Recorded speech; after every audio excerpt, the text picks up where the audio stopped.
specifically about private education, housing rental, and housing volume surveys.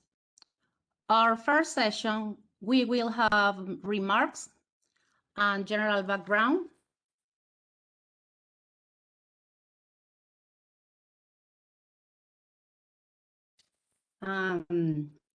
We will begin with Ana Victoria Vega, who is representative of ECLAC, working in Economic and Environment Statistic Unit. And later, we will hear from Marisa Ramadan from CARICOM.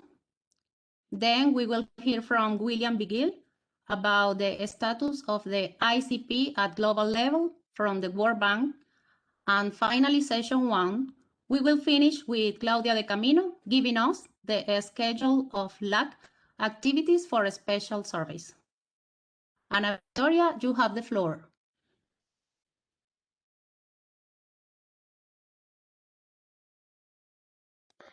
Thank you, Viviana.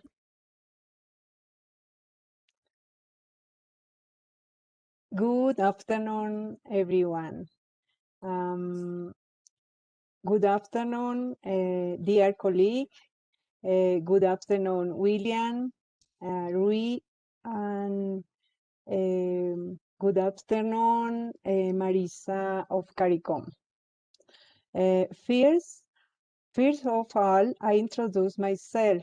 My name is Ana Victoria Vega, and I will be in charge of the economic statistic in ECLAC's Statistic Division. It is a pleasure to be here to work with you as well. I would like to welcome and thank you for being in this virtual meeting. This meeting being part of the implementation of the 2021 cycle of the International Comparison Program for Latin America and the Caribbean region, according to the global guidelines of the ICP. It will be conducted by our division and the World Bank colleagues with the support of CARICOM. The idea of the meeting is to put in context and deliver the guidelines to carry off the special surveys referring to private education, rental housing, and housing volume, as well to offer an opportunity for discussion of the relevant item of these surveys. The presentation will be made by colleagues from the ECLAC Statistic Division and the World Bank.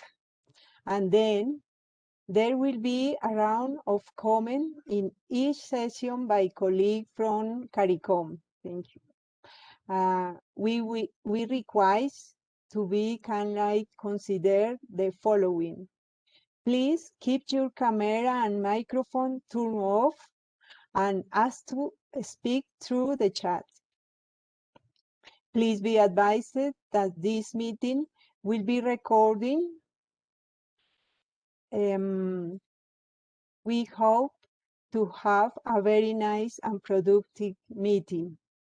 Welcome, everyone, and thank you for your attention. Thank you.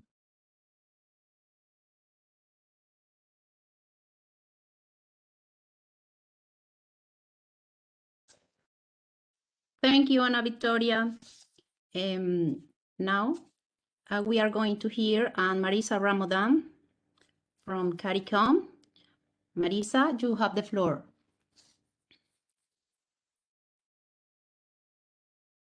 Sorry, I forgot to unmute my mic. Good afternoon, everyone. This is Marisa Ramatar from the CARICOM Secretariat. I'm here representing my Dr. Philemon Harrison, Project Director of the Regional Statistics Program here at the CARICOM Secretariat. So I just have some very brief opening remarks from her.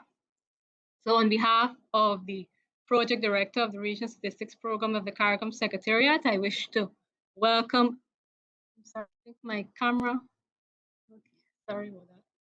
I wish to welcome everyone to this online technical meeting for the special surveys in the area of private education and housing, rental, and volume for the 2021 round of the International Comparison Program.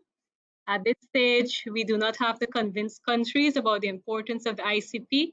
Your attendance reflects the commitment of your office and directors or chief statistician give to participate in this round of the ICP, despite serious capacity challenges that most, if not all, CARICOM countries are and have been experiencing even before the onset of the COVID-19 pandemic. The CARICOM Secretariat as well remains fully committed to the development of statistics in the region. And with support from our international development partners, we'll continue to seek to strengthen intra-regional statistical systems to produce and disseminate timely, high quality, and harmonized statistics, including those produced under the ICP. We recognize the importance of the special surveys being presented at this meeting relative to the coverage of the household consumption expenditure, a critical component of the GDP. In this context, the centrality of national accounts in the ICP must be observed. However, we know that data collection for these special surveys remains a relatively weak area for most of our CARICOM countries, and therefore we'll continue our efforts at strengthening the capacity of our member countries in this area so that the data can be provided at the requisite level of quality for decision makers. There are other recommendations that can serve to improve the data quality and participation in the ICP program, particularly in the context of it being a continuous program. One such recommendation is a need for the conduct of a training of trainers program. Despite the availability of online resources, there is merit in training a short list of CARICOM countries to establish capabilities that can lead to the building of a centers of excellence in this area. The Secretariat would like to urge ECLAC to carry out such a train the trainers program to enable more effective technical support to CARICOM countries, working hand in hand with ECLAC in this future program. We'd like to commend ECLAC for their efforts thus far in this area, and we look forward to a productive online meeting. Thank you. Thank you, Marisa. And now, William, the floor is yours.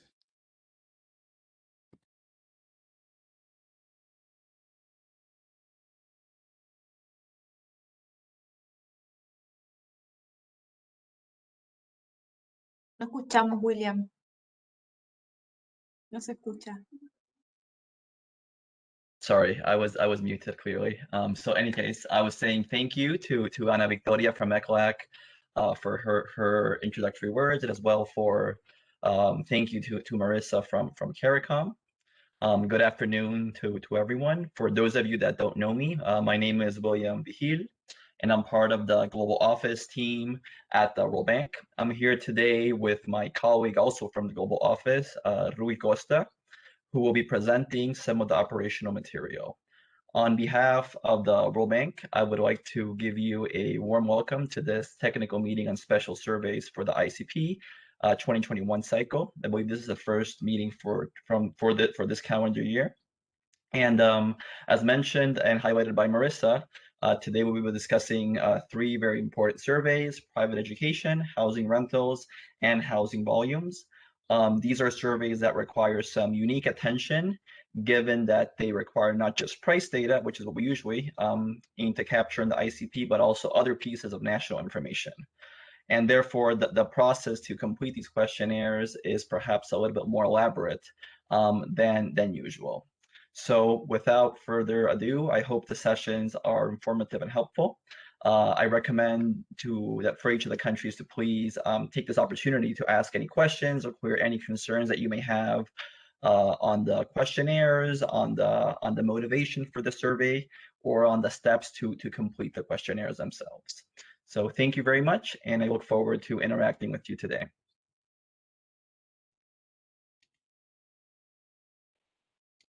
Thank you, William. Now we are going to hear Claudia de Camino. Claudia, you have the floor.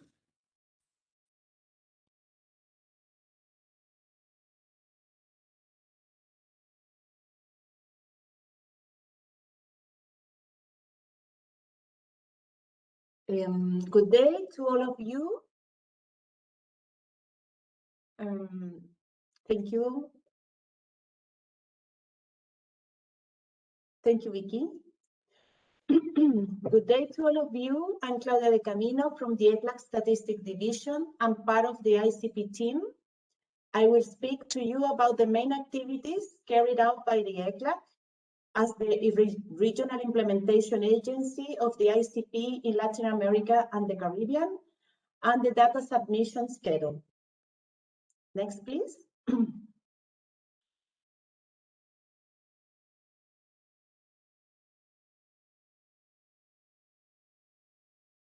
First of all, I'm very happy to announce the launch of the document with the results of the 2017 ICP cycle, with the results for Latin America and the Caribbean, which is available in Spanish and English on the ECLAC website.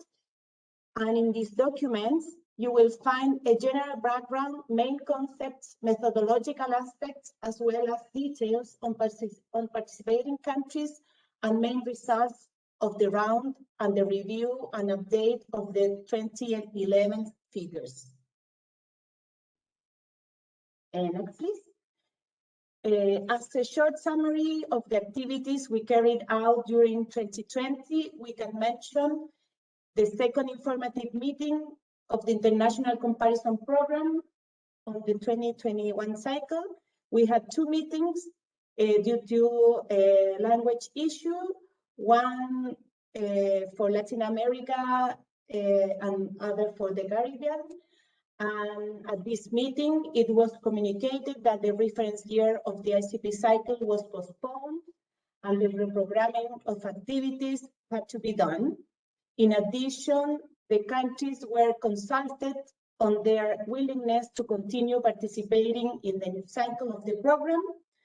And during November, we had the first technical meeting for price focal points for 2021 cycle under the same scheme of two meetings, one for Latin America and the other for the Caribbean.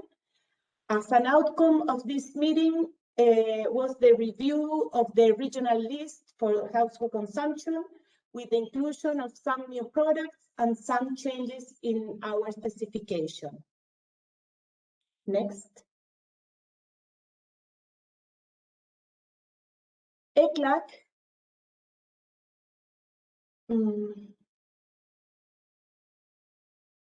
In this way, we were able to know the status of the participation of countries for this 2021 cycle.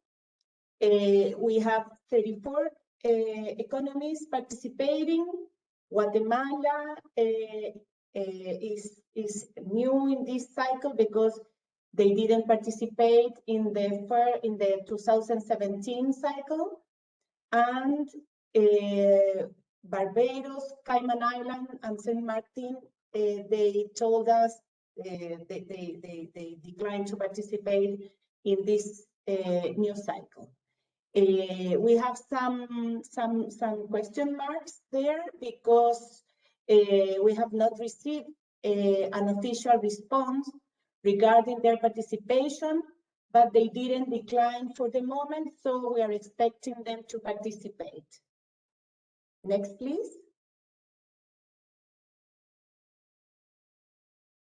Price collection started in 2019 for the 2020 cycle, according to the proposal to split the household consumption list into three. 1/3 for 2019, 1/3 for 2020, and 1/3 for 2021. Excuse me.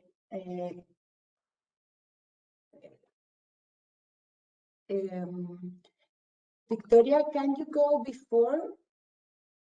Yes. A maximum, as I told you, we start the collection, the data collection in 2019, and we have received data from countries from 2019, 2020, and 2021. The price collection started in 2019 because the cycle was supposed to be with the benchmark of 2020. And this the schedule for this cycle was to have 3 collection periods, 1/3 in 19, the other third in 2020, and then the last third in 2021.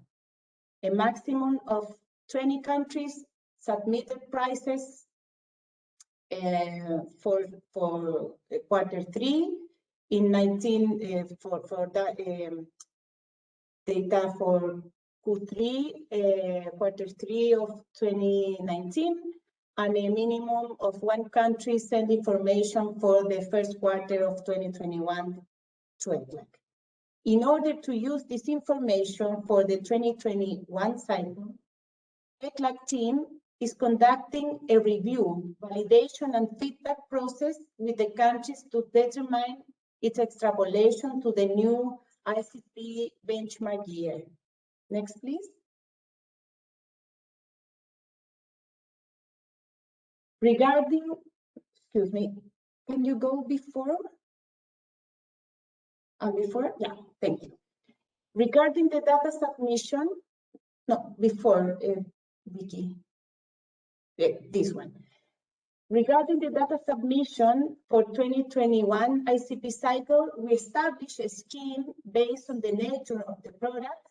However, where countries have already submitted food and beverage data for 2019, these are being reviewed by the ECLAC team for use in the 2021 cycle.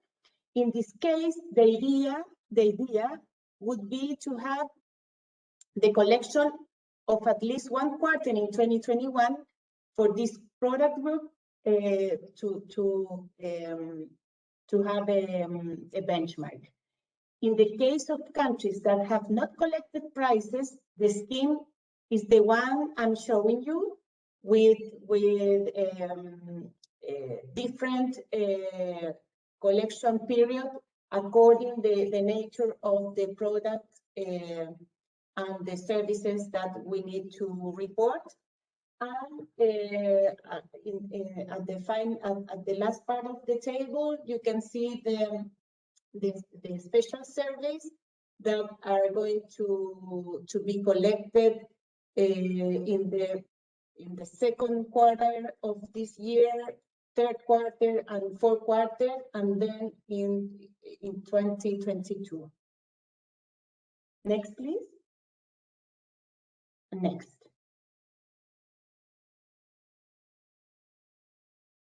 ECLAC also carried out activities to support countries to face the challenges in statistical work arising from the effects of the pandemic from COVID-19.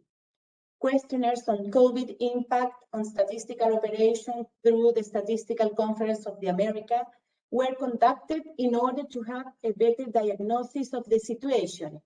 This diagnosis was complemented with virtual technical meetings and seminars organized under the Knowledge Transfer Network of the Statistical Conference of the Americas and in coordination with other international organizations.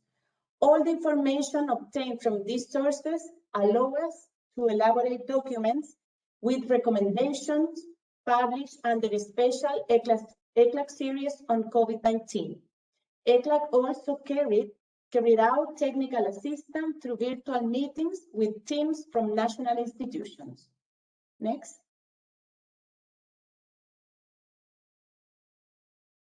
During the first month of 2021, the ECLAC team elaborated a document which is part of the series How COVID-19 is Changing the World, a Statistical Perspective, and in the volume 3 you will find a chapter titled Continuity of the measurement of inflation in Latin America and the Caribbean under COVID-19. This publication, it will soon be available at the UN Stat website.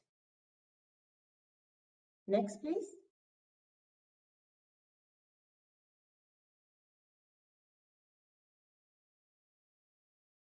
What are we doing now and what are the next steps for 2021 cycle in Latin America and the Caribbean? As I mentioned before, we are in a data validation process for the 19 and 20 data submitted by countries, and we are preparing for the data validation process for 2021 data that are expected to be submitted according to the schedule presented previously. On the other side, we are working on operational materials, especially in the translation of the materials into Spanish for Latin American countries. We are also planning technical meetings, for instance, household consumption price validation that are expected to be on July 2021, September 2021, and the other dates need to be defined. On the model report on expenditure statistics, we expected to have a technical meeting next May in order to update 2017 figures. For special surveys, we are planning to have a meeting on construction and machinery and equipment between June and July 2021. And about government compensation, we have not yet decided the date for the moment. Lastly, we will continue to support the country through capacity building activities, and we are planning workshops and technical assistance missions according to the country needs.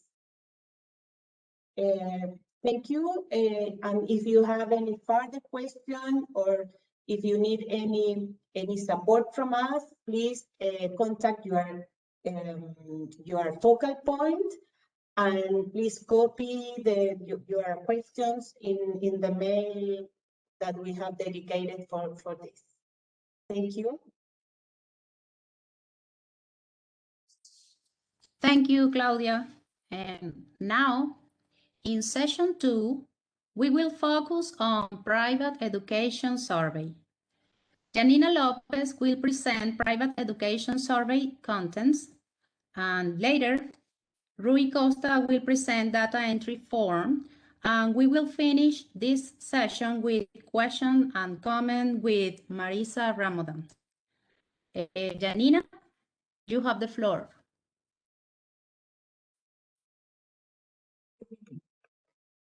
Good afternoon to everyone.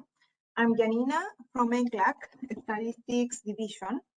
We're going to review the survey of private education for the cycle 2021-2022.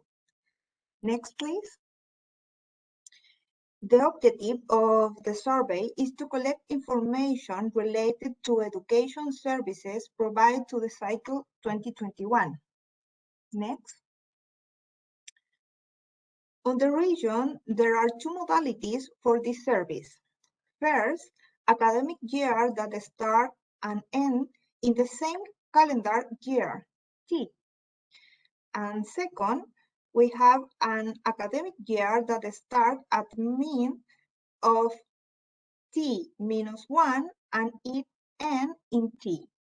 For example, start on September 2020 and ending in July 2021. Next. This survey collect only information for private education. This means that the school is not financed by government partial or fully. Next. In the case of educational establishment that grant scholarships, information is collected on the annuity actually paid by all students who don't obtain a scholarship. Next. There are in total 7 items to be priced. 5 for primary, secondary, and tertiary levels, and 2 for other educational programs, language course, private lesson of mathematics. Next. The information to be collected, annuity, will be the enrollment fee, tuition, plus the monthly values paid for that educational service for the entire academic year. The tuition does not should include any cost of educational materials and support of educational service. Next. So, the annuity is equal to the enrollment fee plus monthly values paid for that educational service for the entire academic year. Next, please. For the upper secondary, there are 2 kinds of educational establishment: secondary high and secondary technical high. The information to be collected is secondary high. If in your country the secondary technical high is important in the educative cycle, we can include a new product for differentiate this kind of educational establishment. Next.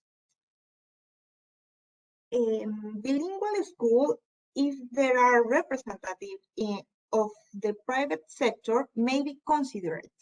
If so, add a no, please. Next.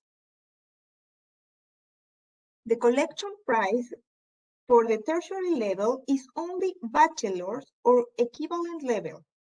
First degree, for example, bachelor's, license, diploma, etc. It's important to include programs of 5 years that grant a master's degree. Next.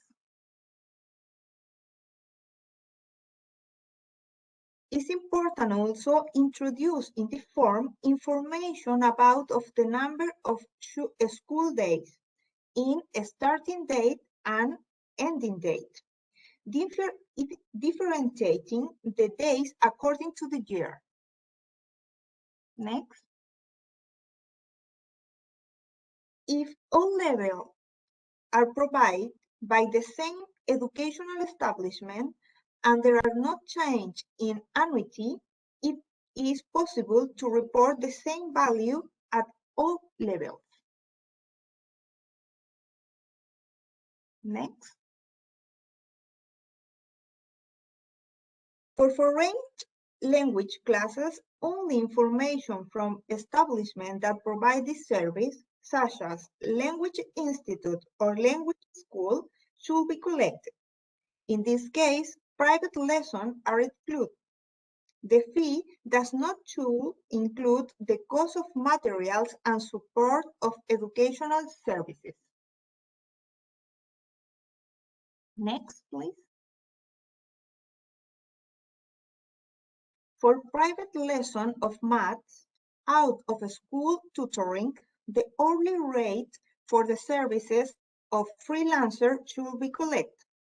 The class specification corresponds to instruction for a high school senior. The observation for the maths private lesson corresponds to the hourly value of the educational service, chronological.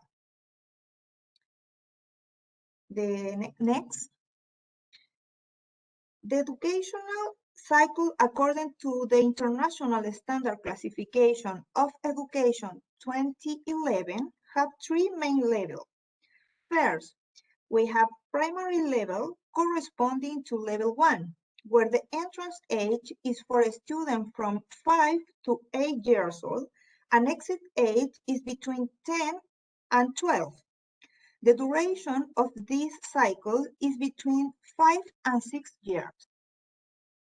After, we have the secondary school separated in 2 levels. Lower secondary corresponding to level 2, where the entrance age is for a student from 10 to 13 years old, and exit age is between 14 and 16. The duration of this cycle is between 2 and 4 years. And upper secondary corresponding to level 3, where the entrance age is for a student from 14 to 16 years old, and exit age is between 17 and 18 years old. The duration of this cycle is 2 years. And finally, we have the tertiary corresponding to level 6, where the information to be collected is for ICT and economics degree. In both cases, the entrance age is between 18 and 22 years old, and exit age is between 22 and 26 years old. The duration of this cycle is 4 and more years.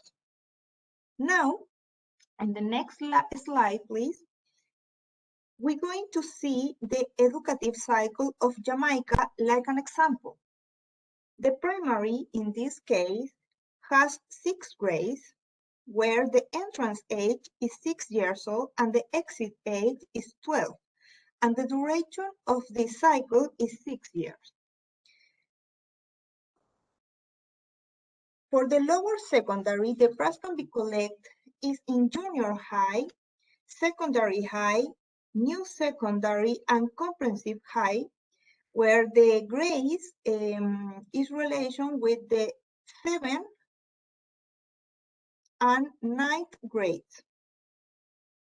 The entrance age is 12 and exit age is 14 years old, and the duration of this cycle is 2 years. For the upper secondary, the price can be collected is in secondary high for grades between 10 to 13, or in new secondary or comprehensive high, where the grades are between 10 to 11. The entrance age is 15 years old and exit age is 17 years old, and the duration of the cycle is 2 years. The tertiary levels for ICT and economics, the entrance age is between 18 and 22 years old, and exit age is between 22 to 26 years old. The duration of this cycle is 4 and more years. In the next slide, we have an example for St. Vincent and the Grenadines. In the primary school, begins at 6 years old, and exit age is between 11 and 12. The duration cycle is 6 years. In the lower secondary, the entrance age is 12 years old and exit age is between 14 and 15 years old, and the duration cycle is 3 years. For the upper secondary, the entrance age is in 16 years old and exit age is between 17 and 18 years old, and the duration in this cycle is 2 years. The tertiary level for ICT and economics degree, the entrance age is between 18 and 22 years old, and exit age is between 22 and 26 years old. The duration of the cycle is 4 and more years. In the next, please. Please, any question and or comments, consult with your focal point to ECLAC ICP email. Thank you so much.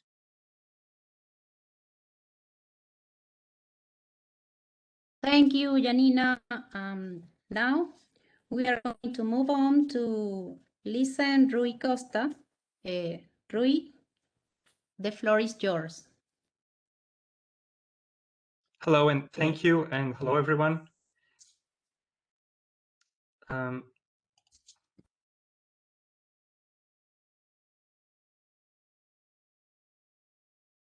you see my screen? My presentation? Yes. Yes. Yes, we can Yes? see. Okay. Okay. So this presentation focuses on the forms.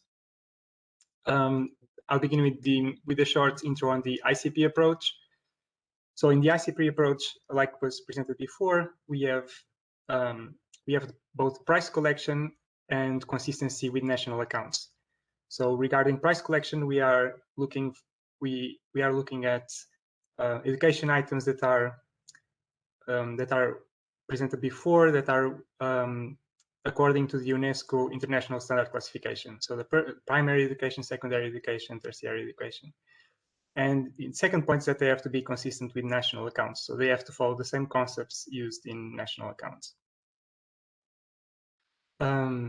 For the data form, so this survey helps to collect prices for private education, and we have an Excel that with cells where you fill in your country information and your school information, and then there are also some cells that have formulas and that help fill out the survey questionnaire. So this is the form. This is how it looks. So there is the top part. You have the national information. So you have what is your country name, your currency, and your reference year. And here you have the academic year 1 and academic year 2, which I will explain later. And then in the bottom part, you fill out information for each of the schools. So first, you begin the questionnaire by reading the instructions carefully. The instructions describe each characteristic. So if you have any doubt, you can always go to the general instructions and read what's necessary in each item. You begin filling the questionnaire by writing the information of your country. What is your country name, the ISO code, currency, and reference year. And then on the form itself, so as I said before, you start with the upper part where you fill in the information on the academic years. So for every level, primary, secondary, tertiary, etc., you always fill in the academic years. And because we want to have the reference year for 2001, and sometimes the academic years falls in different years, we have to be careful with this part. And then on the bottom part, you fill in the individual information for each school. So with the academic year, so let's say if the academic year falls entirely within 2021, that's the easiest case, and you can simply fill one of the academic years. So let's say that the academic year starts in February 2021 and ends in December 2021. So you can simply write the number of school days of the academic year, start date and ending date, and the number of schools within the reference year are the total number of school days. However, as is more common, academic years often start in one year and end in another. So for example, if the academic year is 2020-2021, so it starts in September 2020 and ends in June 2021. And then the next academic year begins in 2021 and ends in 2022. So in this case, because we want to capture all the days that fall within 2021, we need to fill each academic year separately. And academic years can have different start and ending dates, and they will have different number of school days that fall within the reference year. So the objective is to cover all the school months or school days that fall within 2021 calendar year, regardless of the academic year in which they fall. So to make it perhaps more clear, so we have 3 different calendar years, 2020, 2021, 2022. 2021 has 2 academic years. So it's the end of the first academic year and the beginning of the second academic year. Those are the school days that are allocated to year 2021. So the yearly tuition fee will be calculated partially on both, on the tuition costs of the days of the first academic year and the tuition costs of the days of the second academic year. So as long as you fill this information on these boxes, then this information at the national level will be applied to all schools. So you just need to fill out this information once. And here you should fill out this information based on the national standards. So there might be schools that have different start and end dates because they start later or earlier than the national standard. And for those, you can also change them individually. But in this first box, the recommendation is to fill whatever is whatever is the national standard. So this is the information required on this first table. Number of school days in each academic year, number of school days that fall within each reference year, within the reference year, which is just one, in this case 2021, and then the academic year start date and the academic year end date for both academic years. So here in this example, it is already filled. So we have the ABC Republic using the ABC dollar. So this information is filled automatically as soon as you fill out the first sheet. And then you have to enter for the academic year 2020-2021, how many school days the academic year has in total and how many school days fall within 2021. Start and end date for the first academic year. And then you do the same for the second academic year. So this information here, as you can see, it covers only 2021. That's what we want to have at the end, but we need to fill the information of both. So then this information here on top will automatically fill the cells in the bottom. So that's why I said that as long as you fill this information with the national standard, it will then make your work easier when you are filling the individual information for each school. By filling the information on each school, then we continue with the example. You have to fill the name of each school. So we have two capital cities. There are two schools in the capital city, and then we have one high school in each other town. You fill the tuition costs for each academic year, and because the days are automatically filled, it will automatically calculate the annual tuition of each high school. In the case if there is an exception and a school has a different academic year than the national norm, you can always edit this field in gray. So you can change manually the total number of school days and the total number of days that fall within the reference year. So you can always manually edit that information. And the information, the average tuition that is calculated for each school also automatically then fills the national average, which is in the top table.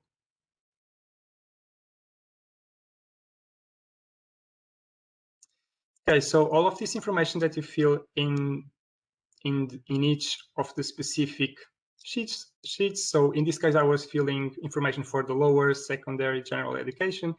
It will go into the last sheet of the survey form, sheet number 7, which has the database. And so here we have 4 high schools, and the annual national tuition is calculated here.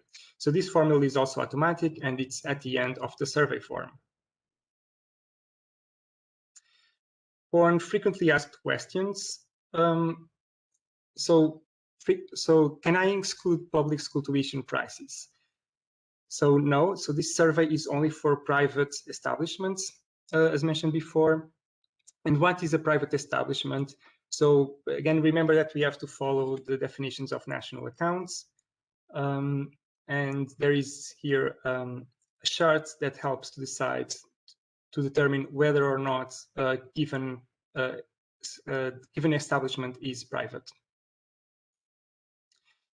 So what if different schools follow different academic years? So this is what I mentioned before. So it is possible to manually edit that information. And can I include monthly or quarterly prices? So no, because the form only allows to report annual tuition prices. So you have to make those calculations outside. You calculate the annual yearly tuition, and that's the information that you fill in the form. For other services, so this other service should not be included in the annual tuition. However, if they are part of the price, you can write them on this box, and it will exclude this from the annual tuition price. So you can describe if there are educational materials that are included in tuition costs, if there are catering services, etc. So you should price them here from items 8 to 15. How many price observations per school level? So as a general rule, the more observations you have, the better. And in this case of private education, it's particularly important, the issues of sampling. So it's important that because we want national average prices, you need to have a sample that truly covers the entire country. So you shouldn't restrict your sample to the capital or to high-level schools or to low-level schools. You should try the broadest sample as possible. So that would be ideal. And can I report registration prices in different currencies? Again, no, the form only allows one currency, and it should be your national currency. If the prices are listed in a foreign currency, for example, US dollars, you should convert US dollars to your national currency before filling out the questionnaire. Okay, and thank you. And if you have any questions, please make them and address them to me or to our colleagues from ECLAC. And thank you.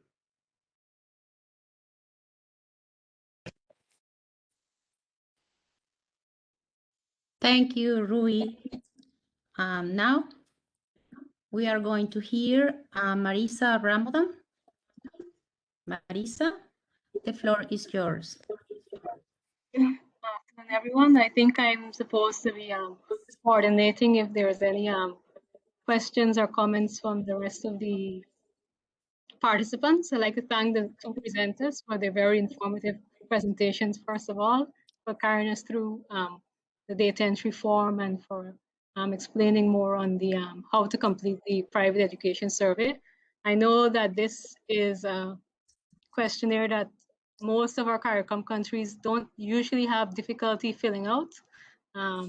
Based on the past surveys that we have completed, I noted that many of them were able to complete this survey, but of course, in these COVID-19 times, I'm not sure about what will happen in terms of the school year as well as the tuition costs.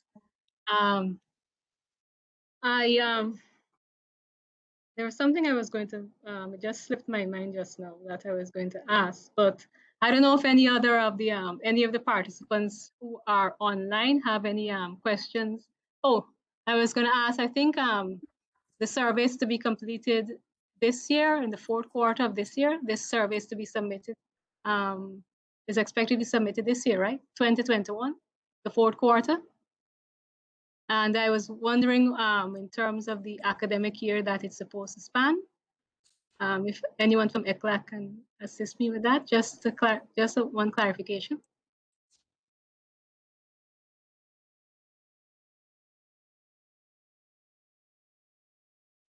Hello? Yes, we are hear you, Marisa. Yes.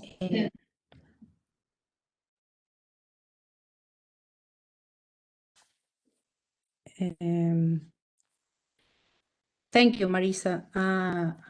I don't know if anybody has any question, any comments. I was actually asking the survey. It's supposed to be completed, submitted this year. And I was asking what academic year, what academic period it's supposed to cover. 2020 to 2021, I was just clarifying. I wasn't quite, I think I missed it in the first presentation.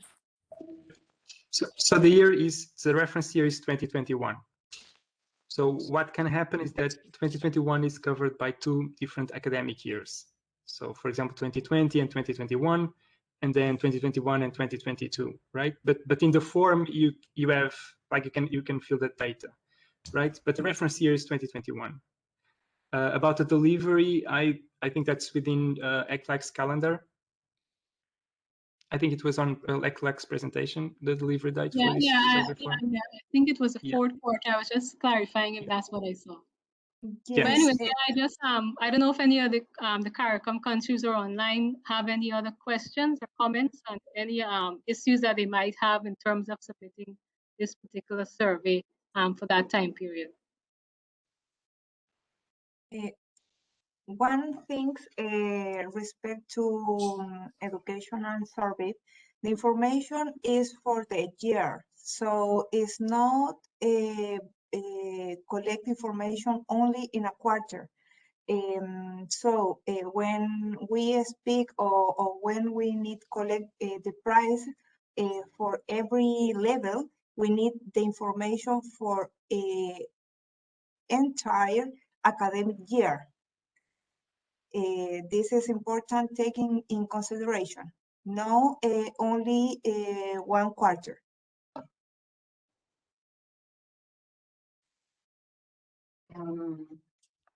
I would like also to add that in our schedule, this schedule, it refers to the time of collection, but not for the reference year. You have to collect all the 2021 information for the private education, but not only one quarter. It's the information is for all the year, and if the year and if the academic year comprehends two periods in more than 1 year, you have to, as Rui said, you have to put the numbers of days in each period. But the idea is to collect prices of all payments for all the year, not only for one quarter. The idea is to send information on the quarter 4 of 2021, but this comprehends all the year. It needs to cover all the year. I guess one question to add or a question and comment, Marissa or any of the countries, what is the normal academic year? Is there such thing as a usual academic year that could be, I guess, generalized for most of the countries in the Caribbean? Does it go like the US from, say, September to May? Or is there something different like in a lot of Latin American countries where it goes from February or March to end of the year? For Okay, I we're think gonna go from September to May, June, so. yeah, I think that was Anguilla. Kareem, yes, I think for most CARICOM countries, it usually runs from September to July, usually. Okay, so in that case, then, as Rui mentioned, and I guess Janina highlighted it too, you have a situation where you're going to have two different academic years covering the calendar year 2021. Because imagine if school starts September 2020 and ends May 2021, if you were just to report information for that one academic year, then there's only 5 months of 2021 being covered. We need information from both for all academic years that cover the calendar year 2021. And I think perhaps after the meeting, when everyone goes through, say, Rui's presentation or Janina's presentation, that will become clear. When you open that presentation and have the form side to side, that will become clear with the instructions. But it is a little tricky though. So just always note the difference between academic year and the calendar year.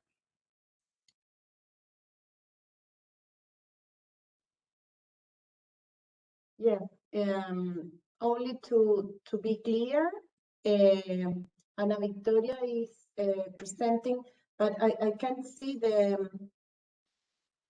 it is not this one. Here you have, no, this one. Here you have the private education survey to be collected and sent to be collected for the 2021 reference year for those countries that have the calendar year from February or March to the end of the year. And for the other countries that have another kind of calendar years, that the calendar year, for instance, begins in September, for instance, and ends in June or July next year. For these countries, you have to collect the data on the Q2 2022 and submit it to ECLAC, and submit this information to ECLAC. This is clear, more or less?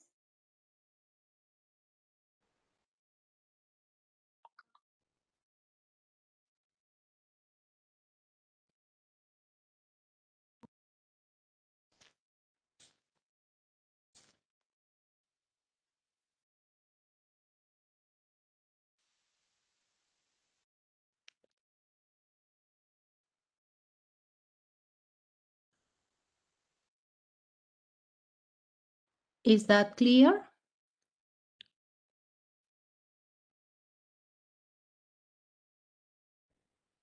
I think it's clear to me. I'm not sure if some of the other countries can answer, maybe from Anguilla or some of the, I'm not sure if we have any new focal points, but it's clear to me. I had asked earlier. It's clear. I think it's the same methodology that we have from before, so it's same. It's good for us. I was asking a question if countries might have an issue collecting for the period, but I don't think anyone answered. Kareem, would you like to answer? If you would, in terms of collecting for, given the COVID situation in particular? No, I think Anguilla would be fine in collecting that data. We was only closed down for a short period of time last year, so in terms of collecting data, it would be okay for us. We wouldn't have any problems. Thank you. Now we are going to move on to session 3 related to housing rental 2021 cycle. Alejandro Valle will present housing rental surveys, contents, and then Rui Costa will present data entry form, and we will finish this session with questions and comments. Alejandra, the floor is yours.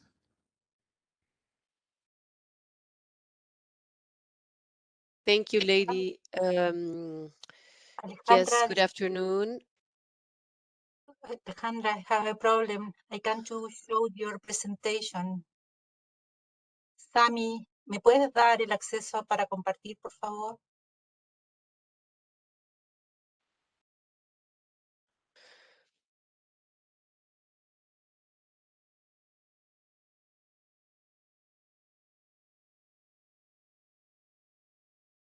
Sorry, I can't share the presentation with my computer. It's blocked.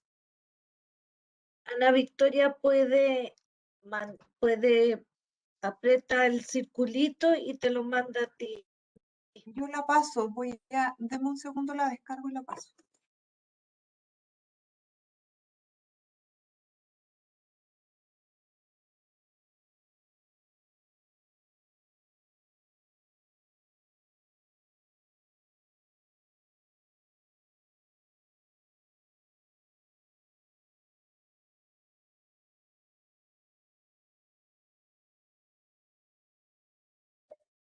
Excuse me, everyone.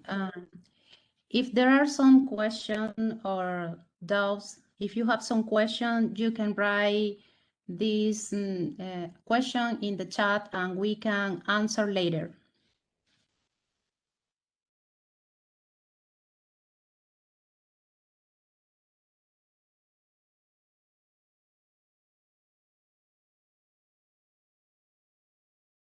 Thank you, Janina. Anyway, good afternoon, everyone. I hope you're all safe and healthy. Esa es la de la Claudia. La mía es... Yo la tengo, Janina, please.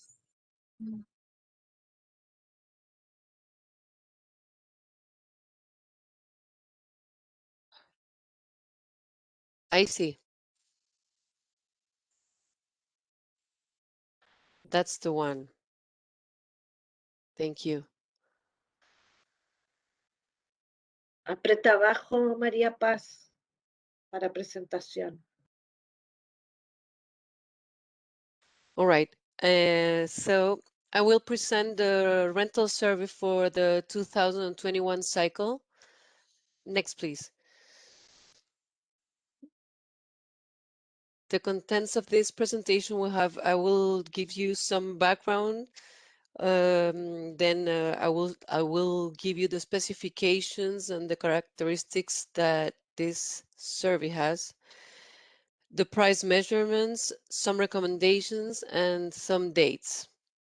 Next, please. Okay.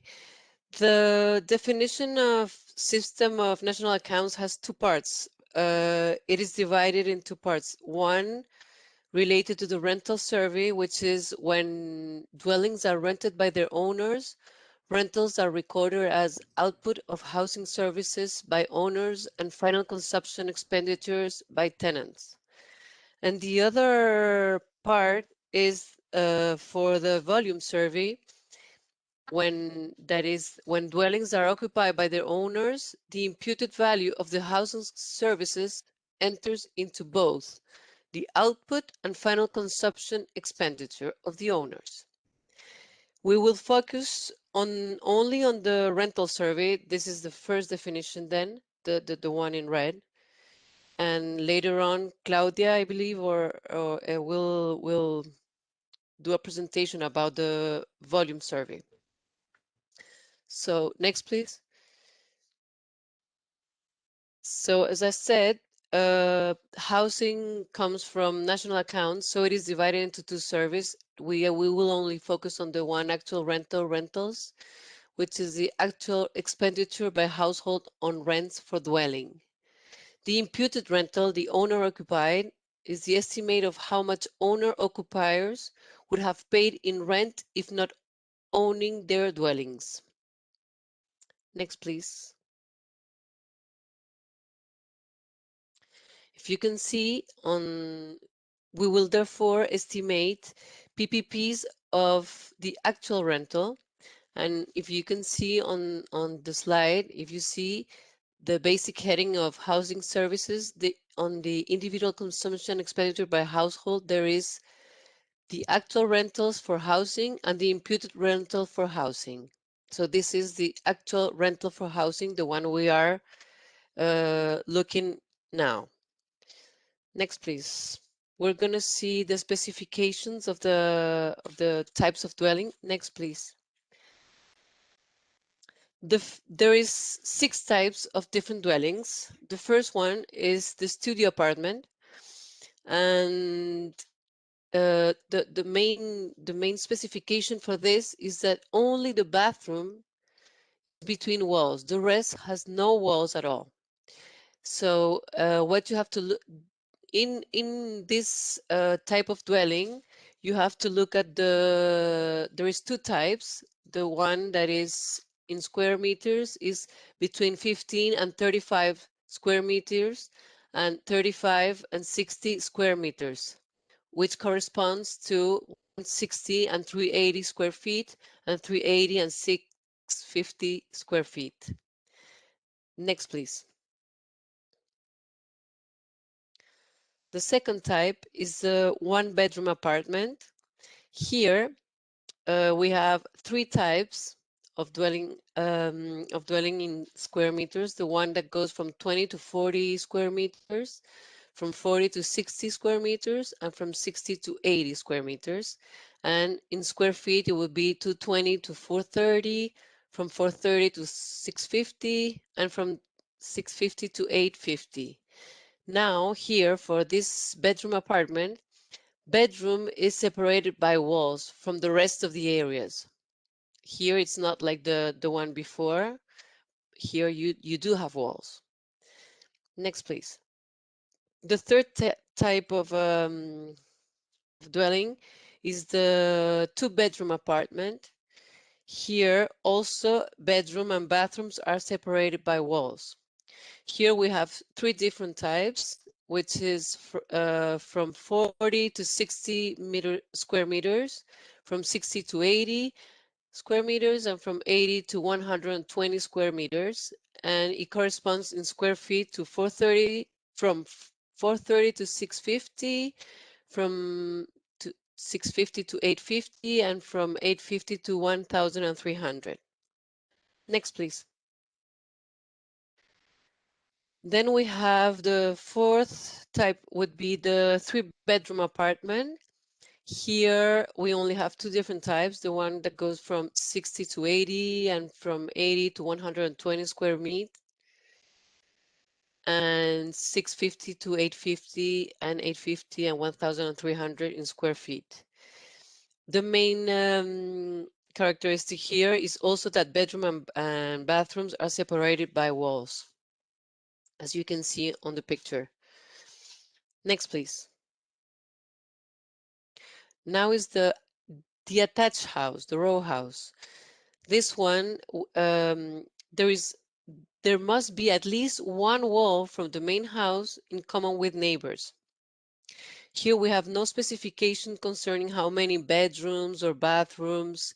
The house should have only the square meters that from 50 to 80, or 80 to 120, or 120 to 180, or from 180 to 240, which is in square feet 540 to 850, 850 to 1,300, from 1,300 to 1,950, and so on. So here the what you have to consider is the square meters. Next, please. Now the last one is the single detached house. Here there is no wall in common from the main house with the neighbors. So like the attached house, the one before, there is no specification of how many bathroom or bedrooms there should be. You must have to take care of the square meters like before. And here you have 5 different types. It goes from 90 square meters to 120, from 120 to 180, from 180 to 240, from 240 to 300, and finally from 300 to 360. And you have right next to it in square feet what is the equivalent. Next, please. Okay, what do all houses or all the dwellings must have? All homes must have at least electricity line, inside water, cold and hot, private toilet with water, and private kitchen.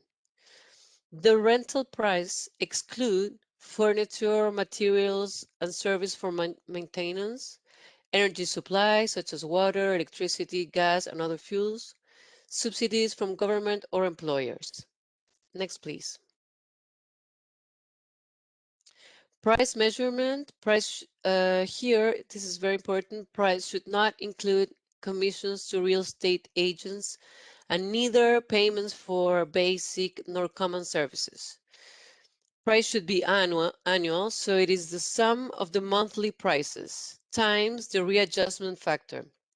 In some cases, readjustments are quarterly or monthly, but it must be annual. The price must be annual, okay? Next, please. Apartment studios inside houses do not correspond to the specification of the product, the first one I mentioned, okay? So you cannot consider that one. Only usable area is considered. It refers to areas of living rooms, kitchens, laundry rooms, showers, bathrooms, toilet, and corridors, minus the thickness of the walls and the openings of doors and windows. Stairs, open balconies, and terraces are not included. For attics and basement, only the living space should be included. So where does this information should come? The data sources, right? This should come from the direct survey to the tenant. In case it includes commission to an agent, do not forget it should be excluded from the price. Survey of real estate agents, you must eliminate the agent commission. And web scraping, it's more a validation information, because when you do web scraping, you will find the offer price, but it's not the final price that the tenant will pay. So it's just for validation. You cannot use it for a real source. Next, please. Ideally, take the price of the tenant and not the lessor to avoid adjustment by eliminated commissions. National coverage is suggested, or at least cover the most representative cities of the country. Review specifications before completing the information in order to avoid mistakes. Enter the annual price, including readjustment during the year in national currency. Please indicate if the price varies by the number of bathrooms and bedrooms in all types of homes and for houses. The rent for tourists is excluded because it is an annual price and for residents, okay? Next, please. And finally, dates. You need to collect this survey the third quarter of 2021. It must be sent to ECLAC 1 month collection ended. So this would be before 12th of November of 2021. And we will give feedback to you before December 12th of 2021. Next, please. Thank you. So if you have further questions on this topic, please contact your focal point for your country with copy to the mail you can see over there. Thanks. Thank you, Alejandra. Now we are going to hear Rui Costa. Rui, the floor is yours. Thank you, Alejandra. So, can you see my presentation on rentals? Yes, we can see. Start your screen. Okay. So following the same structure. So as Alejandra said, so the ICP collects both price data on housing surveys and volume data. In this particular survey, we are collecting rental survey data, and there are only three types of information that we are looking for. It's the annual rental amount, the size of the house in meters square, and this is the usable area, and the annual rental price per meter square, which is the ratio of the division of one by the other. So the data form for the rental survey, as always, should start by reading the instructions, which describe every single item description characteristic. And the survey is composed by two main sheets. So there is one sheet for apartments. Sorry? Okay. There is one sheet for housing and another for apartments. And here is where you fill in the data for each item. So the information requested on different types of dwellings must always include these characteristics, which are described in the top part of the table. And then each item is differentiated by either the type of the house, it can be a row house, a detached house, a studio, and also by the area. And here you have always the range in meters square and also square feet. Please note that the square feet is only a reference. So if you can use the square feet to collect prices if it helps, but then all the data should be reported in meters square. So this is just the square feet is just an indication. And lastly, so the three fields that you need to fill is the annual rent. So not monthly or quarterly, always the annual rent. The usable surface, which is important because again it excludes the walls and other areas that Alejandra mentioned before. So this is the usual surface only and in meters square. And then the last annual rent per meter square is a simple division of the other two. On frequently asked questions for this survey, so can I include monthly rental prices? No. Can I include only one observation per type of dwelling? So this form requires national averages. So you should always report the national average of every single item. Even if you collect, you can collect hundreds of observations, but at the end, in the form, you just fill in the national averages.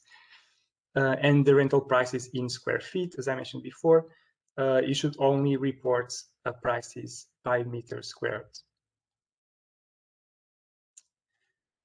And yeah, then that is all. It was a short presentation, and now I give the floor for any questions that you may have. Thank you. Thank you, Rui. Now we are going to hear Marisa Ramadan from CARICOM. If anybody has some question, you can say now. Marisa, the floor is yours. Good afternoon again. I don't have much comments regarding this. I know many of our countries, some of them, well, several of them do collect rents as part of their CPI, but in most, I'm not sure, I can't say most, but I know in some cases it's not usually by size, that is square meter. And so I know in the past that was a problem. For some countries collecting it by size, they probably had to go out and actually measure the house themselves.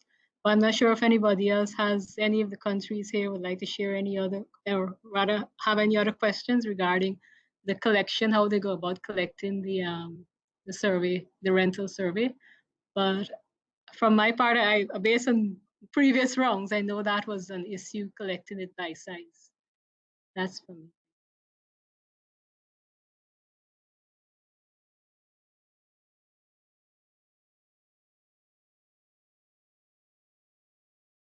I had a question, more not so much in the presentation. Is the chat enabled for all participants right now? I think yes. Yeah, I from my end, for instance, I don't think I'm able to either respond to messages on the chat or add anything, but maybe it's just something unique to maybe my setup or my session. I'm not sure for the participants if they're able to, maybe if someone could try to put a question just as a test. This is Marissa. I think I have the same issue. I can't seem to put anything in the chat, but I'm joining from my browser. I'm not sure if that's the reason. I see. I'm using not the browser, the other interface. So yeah, maybe the chat should be enabled. Yes, yeah, we can see you. But I can't respond though. So I see the message, but I can't respond. Yeah.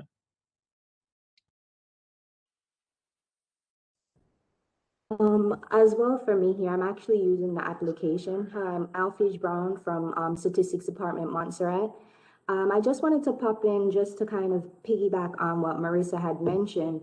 As it relates to some of us in the region, I can speak to Montserrat and our consumer price index. We do collect monthly rentals or well, quarterly rental prices for housing. However, we use the size of the house in terms of the number of rooms. for our pricing, not the size in square footage or meters. So that may be an issue as it relates to us collecting housing rental in the 2021 cycle, measuring the rental units. Okay, just to answer what you're saying, only for the last two types of dwelling, which is the attached house and the single detached house, there you do not know, you do not need to know how many bedrooms or bathroom there is. The rest, the specification says the studio apartment only has only one bathroom and one bedroom. I mean, one bed. The second type has only one bedroom. The third type has two bedrooms. So it says the quantity of bedrooms you must have and the square feet and the square meters. So it's very clear. Only the attached house and the single detached house, there is no wall. There's no specification of how many bedrooms or bathroom there is, but only for the last two. For those, you have to look at the square meters, and if you can tell us also how many bedrooms and bathrooms there is, so we can see what's the difference of prices, it's better. I hope this clarifies. I don't think that was what she was referring to. She was referring to the size in square feet.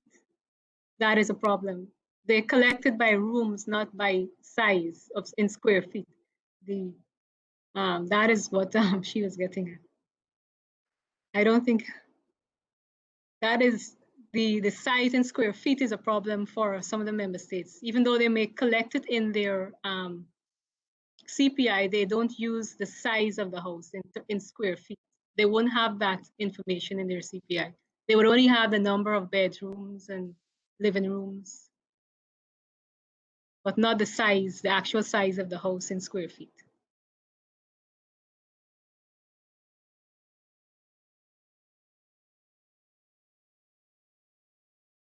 May I ask then how this information was compiled for the previous round?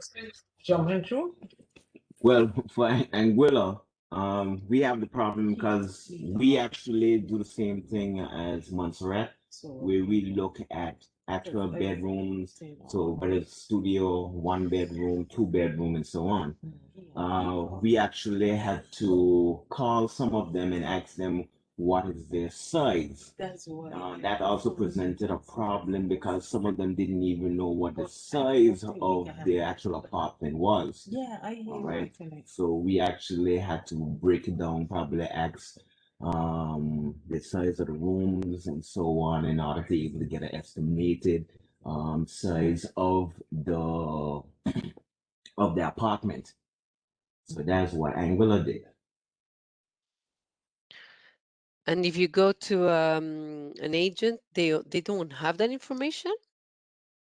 No, agents always record data by number of rooms, not by square footage. So it's either you're looking for a 1 bedroom house, a 2 bedroom house, you're looking for a house or whatever. But it is never by square footage. The only thing that you would find by square footage is probably office space or so on like that for us. Hmm.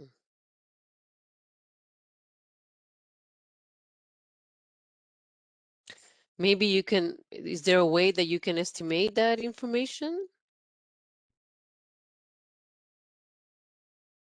Or maybe our colleagues from the World Bank, they already have this problem with some other region and they have maybe a way to deal with this? So just to mention, from what I recall, for instance, we had the meeting in Guyana back in June, 2-3 years ago, and I remember this came up as well. So the way I'm thinking about it is, if this information is not available now, it was also not available in 2017. yet the information was still compiled and submitted. So I'm trying to figure out, I can't recall what, I mean, I'm guessing the solution was to get some sort of estimate. But Marissa, do you remember how this was dealt with, or do any of the other countries? You know, I see a lot of countries who are in attendance that submitted the information. So some clever solution must have come along the way to figure this out. And I don't want to say something that may be different from what was done in 2017, because usually, you know, when there's a doubt, the first suggestion that we say is, let's figure out how things were done back then, in order for there to be at least a consistency in terms of the methods being used to deal with these, say, outlier situations. I think Anguilla mentioned what he did. I think, yeah, other countries, they actually called or they actually went and measured, but other countries can answer as well.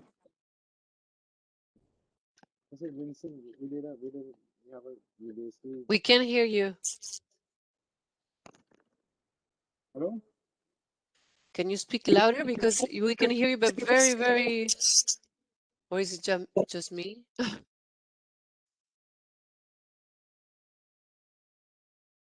Hello? Hello? I'm not certain who had the floor, but I just wanted to pop back in to say. Yeah, I hear me clear now. Oh, Wesley's on the mic. I'll give you back the floor in a second, Wesley. I just wanted to say that I'm unable to speak to how it would have been handled at that point, and I'm not in contact with my colleagues that would have been there during that round. So I will have to get back to you on how it would have been handled if we did submit for that round.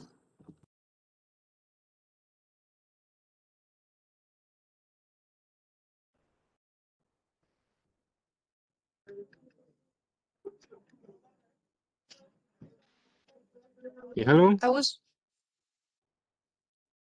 I was wondering, this happens in all the Caribbean countries or only some of... Is there any country in the Caribbean that doesn't have this problem, or is everyone has... I mean, everyone, you collect the prices only knowing how many bedrooms?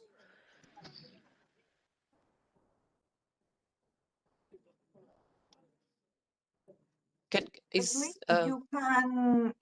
speak or tell something? Good afternoon. This is Jasmine from Montreal. Can you hear me? Yes.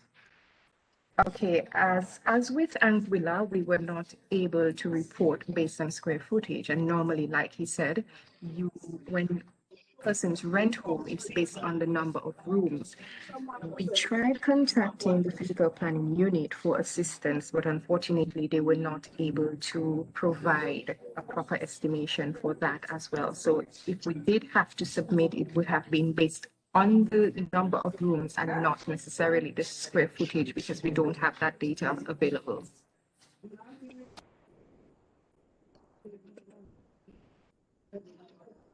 What about Curacao or Bermuda, or can you tell us so we can see if maybe... St. Vincent is trying to talk. Wesley from St. Vincent. Yeah, I don't know if you can hear me clear now. Yes. I can hear you. Yeah, I was We can hear saying you. because I don't know what the others had mentioned, because I can't hear them too clearly. But I was saying typically what we would have done is to use an estimate, because typically the dwellings that fall within a particular category of number of bedrooms. You know, if you look at typically how the housing market is based on ITES, and also based on the information that the real estate agencies will have, they will typically fall within a particular square footage, a particular area. So basically we would have, you know, what I've done, what I've established based on, because from the CPI you have the room stratified by number of bedrooms. So with that stratification of the bedrooms, I sort of made an estimate in terms of equate the number of bedrooms to sort of square footage approximation, and that estimation is what I would have used to enter the information from the last time. Yes, good afternoon, everyone. For Bermuda, we use the estimate for the number of the size, and our CPR is used the number of bedrooms. Hello? I don't think we heard you, Bermuda. Can you speak louder? We can hear you. I think Bermuda was trying to say something, but I didn't hear him clearly. He was talking about what they do in Bermuda. Jabbar?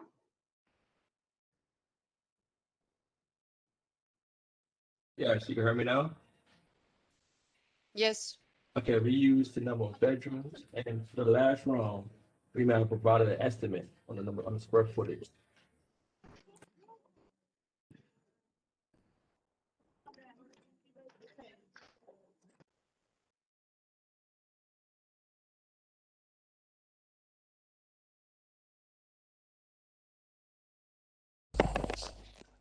Hello, good afternoon. Can you hear me?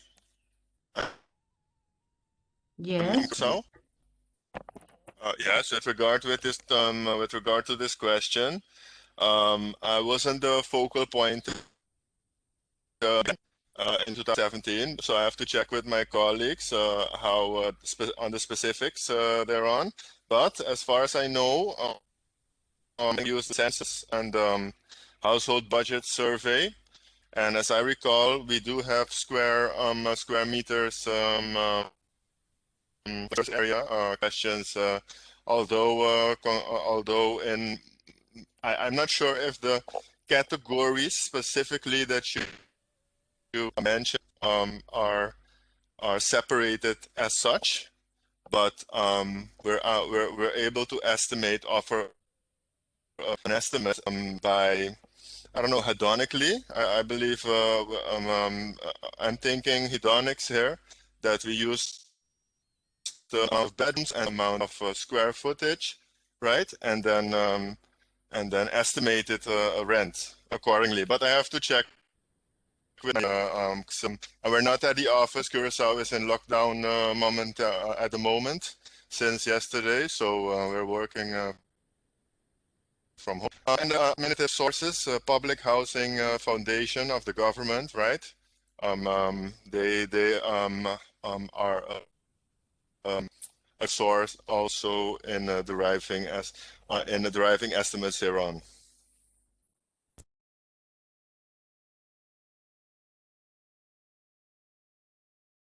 Thank you. Thank you. Thank you. Thank you.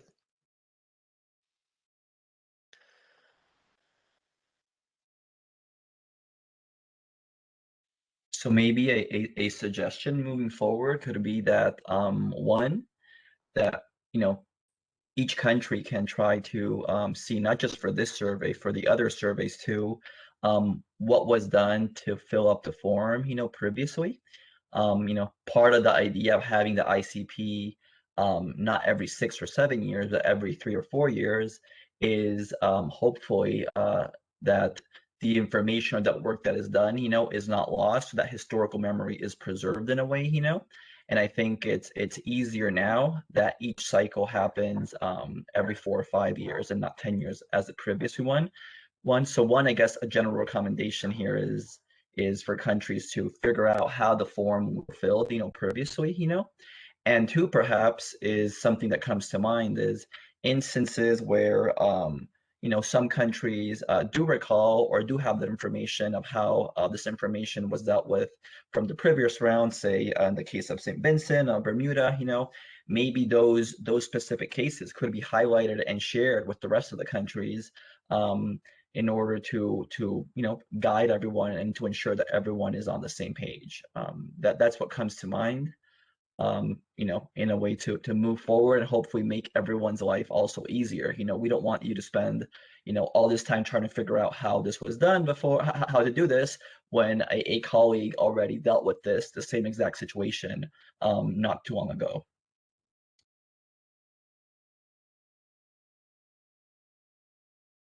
Yes, just to piggyback on what William said, I agree that perhaps documentation is important.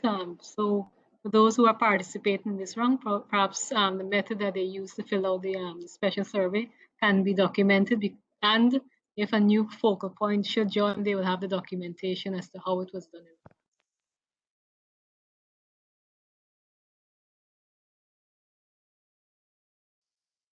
I think it's a good idea what William just said.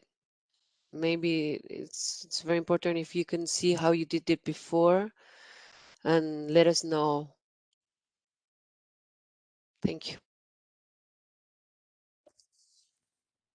Thank you, Alejandra.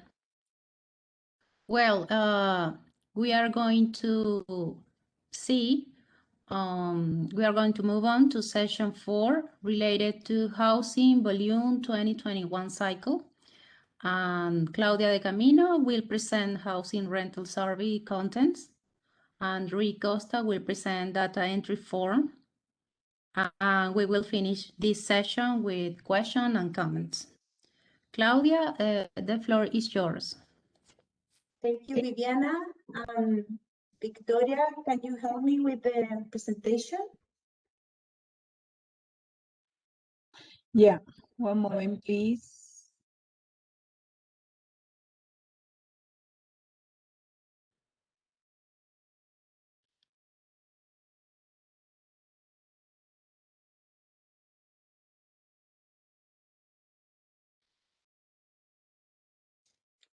Thank you.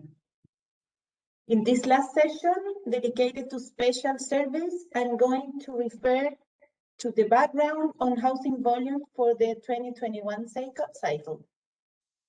Next, please.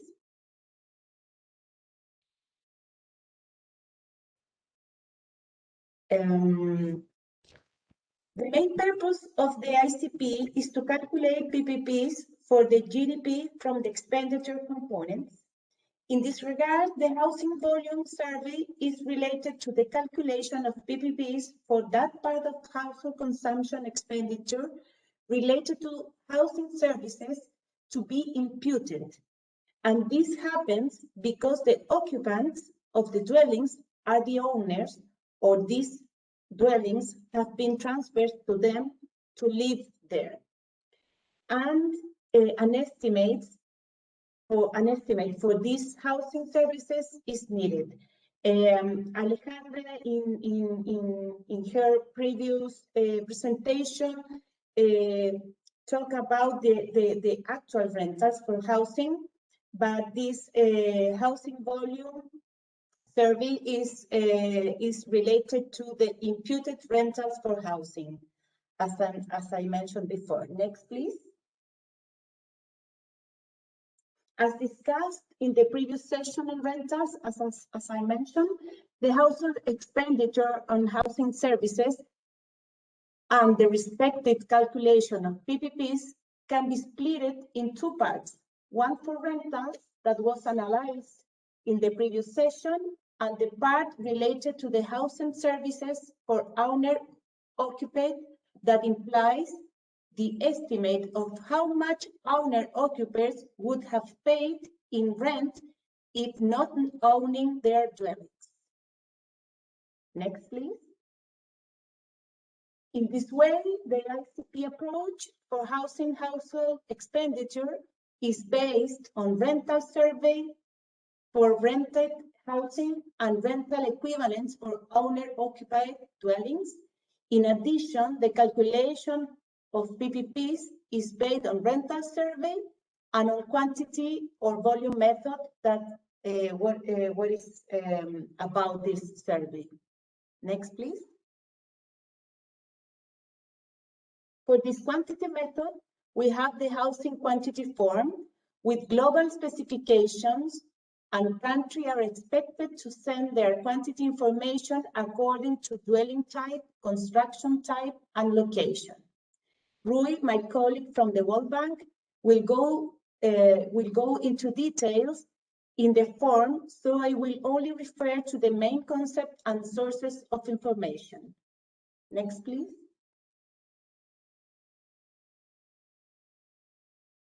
In this regard, there are key definitions to the collection of this volume information. The first of all is the reference year, data for the reference year that ICP is conducted for the best estimate possible for the reference year. Other key definition is related to the type of construction that is divided in a durable construction, where the outer walls, roofs, and floors are made of durable materials. The outer walls are usually made of durable materials such as concrete, ceramic brick, cement blocks, plywood, or wooden planking. The roof are usually covered in tiles, wooden shingles, or galvanized metal sheeting, and floors are usually made of materials such as concrete, cement, bricks, and tiles. Houses and apartments include single, detached, semi-detached, attached, terrace, and townhouses. Apartments are subdivision of dwellings unit, and most times the occupants are collectively responsible for the upkeep of the exterior of the building. Then we have less durable construction, where the outer walls, floors, and roofs are made of less durable materials. The walls are usually made of less durable materials such as dry clay, sun-dried bricks, bamboo, or lattice work. The roof are usually made from bricks, straw, or palm fronds. The floors are usually made of materials such as earth, sand, and dung. Next, please.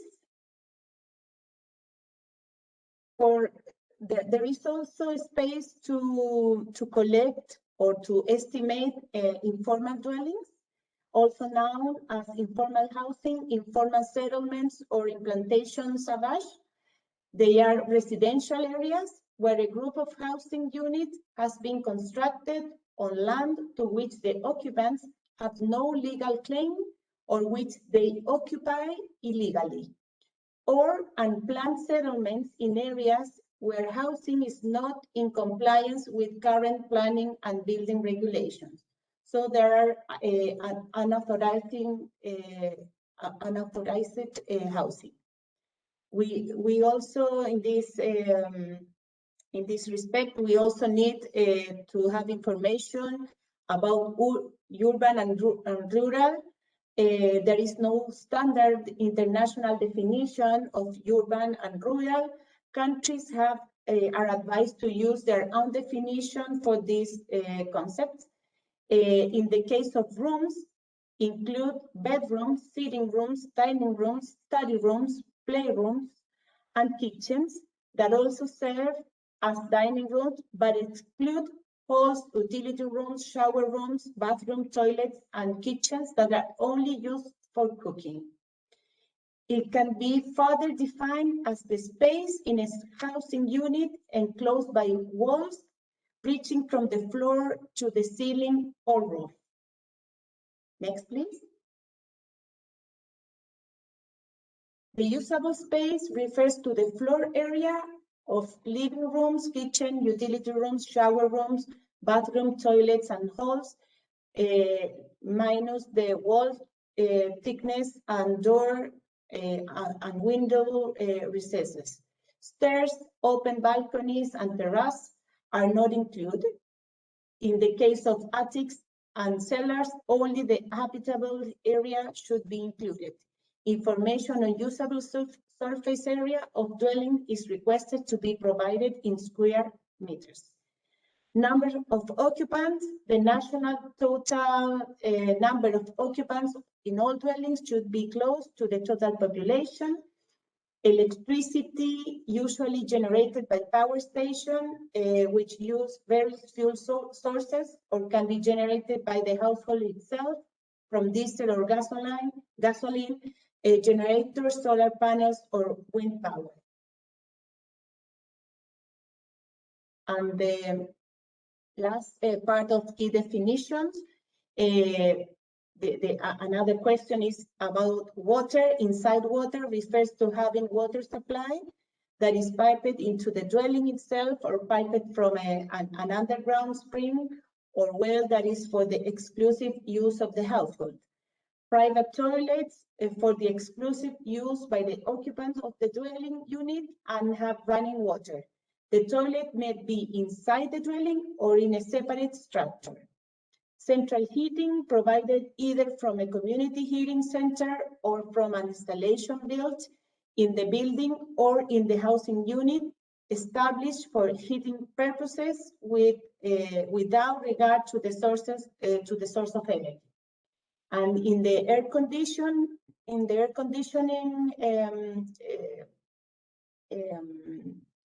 characteristic, it is applied by a central air conditioning system or by an installation built into the building or dwelling established for cooling purposes, regardless of the energy source.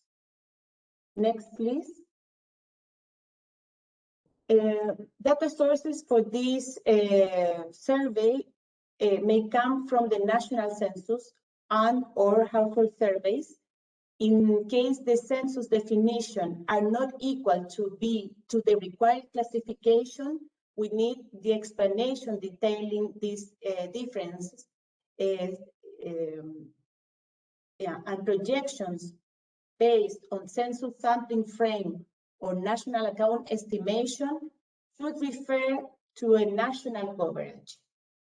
And also it's important to have the participation rate used for urban and rural dwellings, and also assumptions for estimating informal dwellings. The same reference year for all estimated figures is also important, and consistency among data sources is very, very important.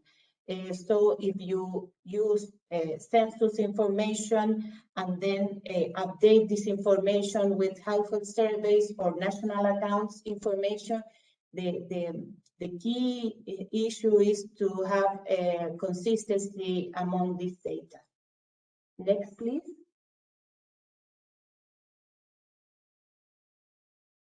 It is important for the countries to have this information because of the high share it represents in household final consumption expenditure.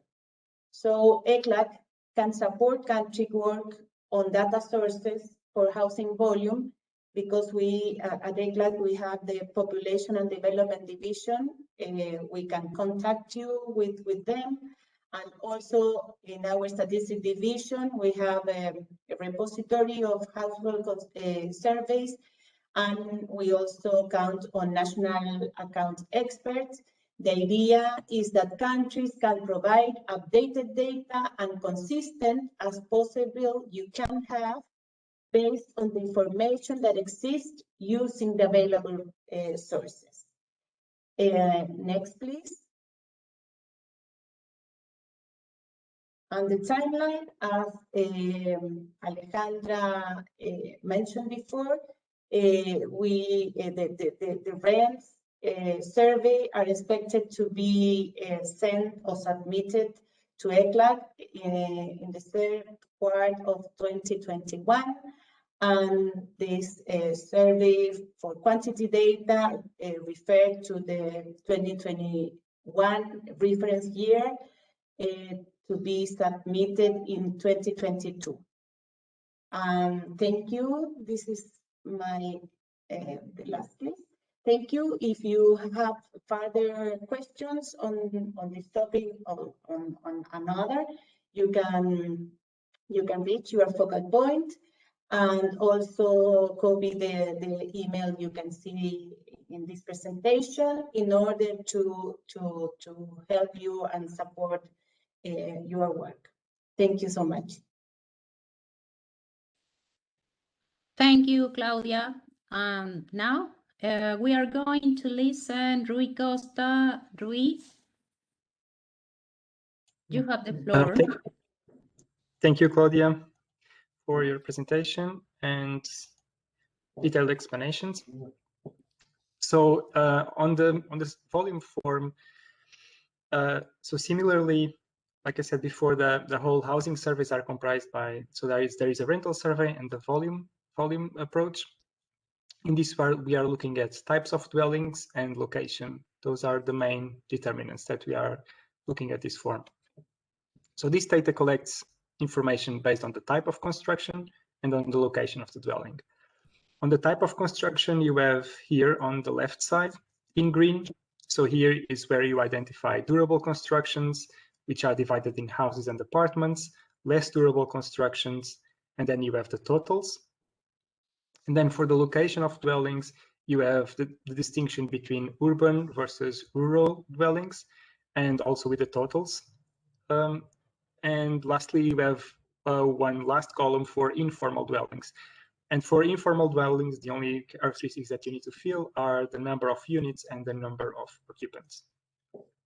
So the first thing when filling the form is to read the instructions, which correspond to what Claudia described in her presentation.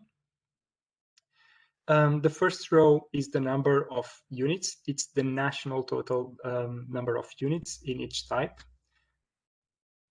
Then you have the number of occupants, the number of rooms, total national number of rooms. So this is not the average number of rooms for each type of housing. It's a national total. And again, the usable surface area, also in meters square. So this might have the same issue as the rental survey. And again, the recommendation will be to see what was done in 2017. So the second part is on the type of facilities that each type of dwelling has. So electricity, water, toilets, central heating, and air conditioning. Again, for each of these fields, you are looking for the national total. And lastly, it's about ownership. So the distinction here is between rented dwellings versus owner-occupied dwellings. On the location side, you have exactly the same type of information, but with the distinction between how many are urban and how many are rural type dwellings. At the end, both totals for the dwelling type and the dwelling by location, they should be the same. They should be similar because they are simply distinguishing between either type of construction or type of location. And also the number of occupants at the end, the total number of occupants will be similar to the size of the national population. Okay, so thank you. And now I'm open for the floor for questions you may have.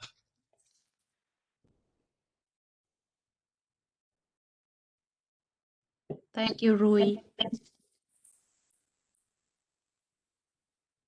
If there are some questions, you can tell now.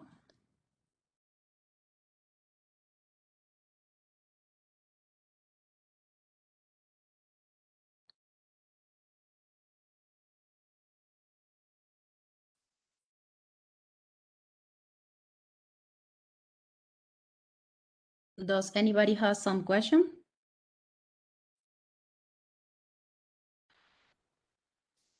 Okay. Finally, I would like to give the floor to William Vigil to speak about status ICP global level.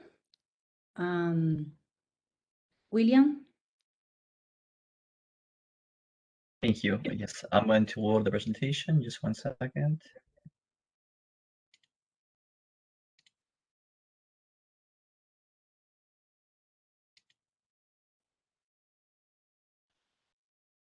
Can you see it? Yes, on screen? Yes. Yep. Okay, thank you. So very briefly now, I will give you a short presentation on some of the latest news or latest updates from the global perspective of the ICP. At the beginning, Claudia gave some indications and and mentioned some comments about the regional schedule of activities as it applies to the Latin America and the Caribbean region. But as we know, the ICP is not just taking place in the LAC region, it's also taking place in Asia and Africa and the Middle East. So it's always important to see, you know, where this region fits within the global schedule of activities. I'll also mention some other pieces of information. So to start, one is important to know, I guess, that the ICP 2021 cycle is currently underway in all regions around the world. This is important and is in a way great news, given that when we switched the reference here from 2020 to 2021, we weren't sure. I mean, we weren't sure what was going to happen, you know, given the COVID situation, you know. But thankfully, I guess countries have been able to proceed, and currently the 2021 cycle is underway.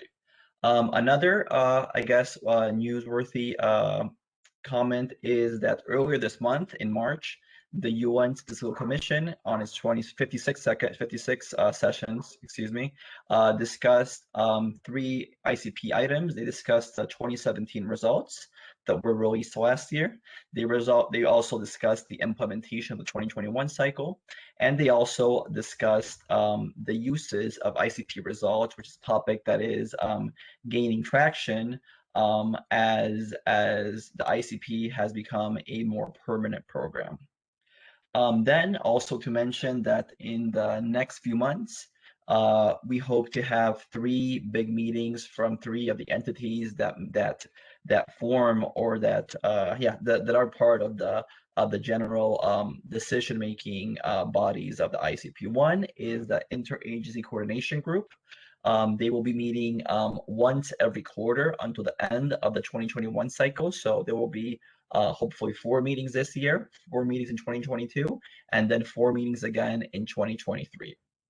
Then in reference to the ICP Technical Advisory Group, the TAG, and the Governing Board, we hope to have the first meetings of these 2 entities this year. And the idea is that both the TAG and the Governing Board meet once a year up until the end of the cycle. So 1 meeting this year, another meeting in 2022, and hopefully the final meeting for the cycle in 2023.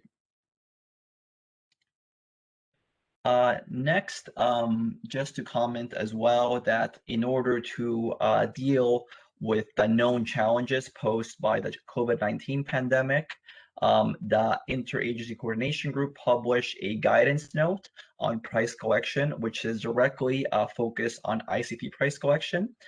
This guidance note is publicly available on the ICP website, and you can also access it via this hyperlink once you receive the presentation. The ICG is also hoping to produce a second note on the expenditure side, which is of course also important and potentially maybe harder to deal with. And this is currently in progress, and we hope to have it also on the ICP website as soon as possible. Next, to just update you on how we're doing at the global level in terms of participating economies in the program. Claudia mentioned the case for the Latin America and the Caribbean countries. And here I'll just mention that in the case of CIS, which is a Commonwealth of Independent States, we hope that, or it is expected that Uzbekistan will be joining the program. They were previously considered a non-benchmark country. And same with Lebanon. Lebanon is expected to join the Western Asia comparison this time around. So here on screen is the expected global timeline of how we hope, you know, price collection and national accounts, the data submission process ends up going. Highlighted here, of course, in 2021 is the reference year. And for the reference year, is when we hope that most of the price collection actually take place, not just in the Caribbean or in Latin America, but in all regions around the world. Of course, in the case of national accounts, since GDP figures for the reference year are usually available until later, there is a little bit more leeway in terms of when this data should be submitted. We're hoping that in 2022 or maybe early 2023, we can have all of that information already delivered both to the regional entity, in this case, ECLAC, in coordination with CARICOM, and then to the World Bank Global Office for processing of the global information.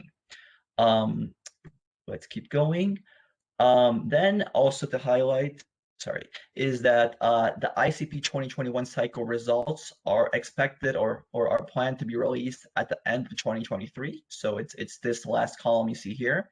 And of course, to get here, we need the timely information deliveries for all the other requirements for the national account side and for the price survey.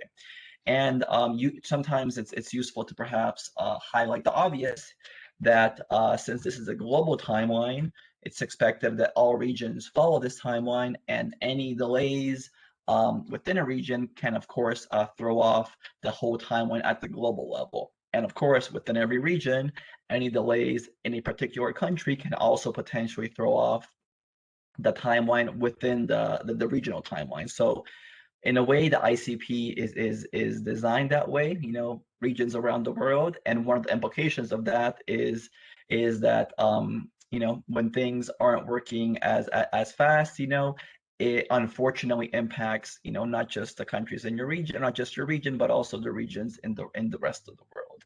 But at least on the positive side, it seems that right now we're on track, you know, and it seems as well that we will be able to meet this schedule as intended. Then lastly, just to comment that in terms of communication and dissemination material at the global level, the Global Office has been leading the publication and then the drafting and the publication of a visual guide on using data from the ICP. And this guide will be has been reviewed and was finalized earlier this month, and is now being edited and is being sent to the publisher, basically. We hope to have it published soon on the ICP website, hopefully by April. Another aspect to highlight is that there's a World Bank data blog series that has published several articles in recent months.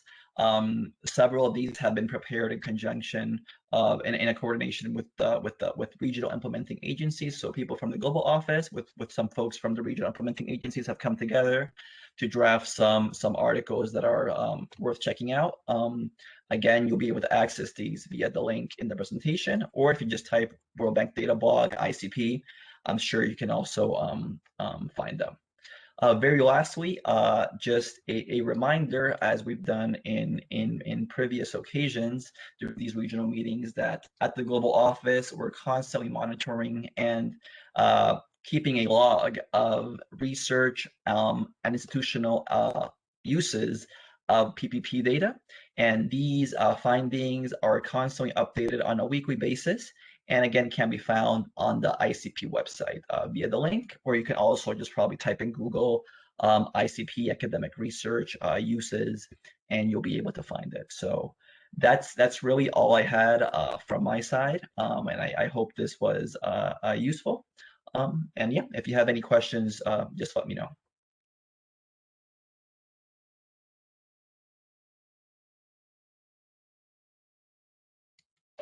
Thank you, William. Claudia, do you want to say something? Yes, thank you, Viviana. William, as the reference year of this cycle has had to be postponed, the next reference year for the next ICP cycle is going to be on 2023 or in a year after?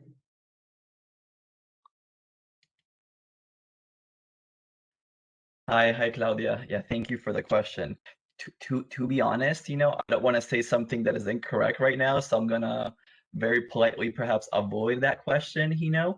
I can't recall the exact answer. Rui, do you remember?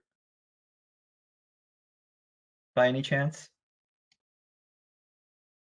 No, I also don't think we have, you know, set date for the next cycle. We tend to think on a cycle by cycle basis, so it's only at the end of each cycle that we actually start planning the next one. So for now, our goal is 2023.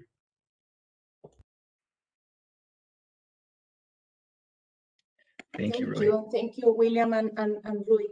And I have another question, and maybe my colleague Alejandra come back with this issue about the square meters of the houses and apartments. So maybe Alejandra, can you come back to this issue? Yes, before closing the meeting? Okay.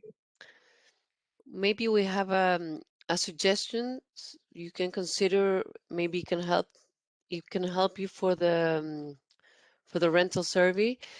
A reference of a room would be 4 times 3 meters, more or less, which is 5 steps by 2 approx. So maybe that can help to know about square meters, and in order, so since you know how many bedrooms you have, maybe this can help to find out more or less approximately square meters or square feet. That's a suggestion that maybe can help for this rental survey. Thank you, Ale. And I have also another question for our colleagues from the World Bank, because about the use of web scraping to collect the survey for rents, the rental survey. We had a very deep conversation about the use of this technique, and could be good if William or Rui can come back on this in order to clarify the use or not of this information.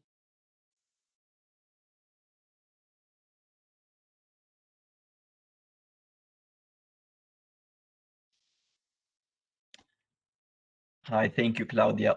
Was your question that we should come back later, or you wanted a response now? I can give you my reaction now if that's useful. So I think the general recommendation is that we want prices for properties that are currently being rented.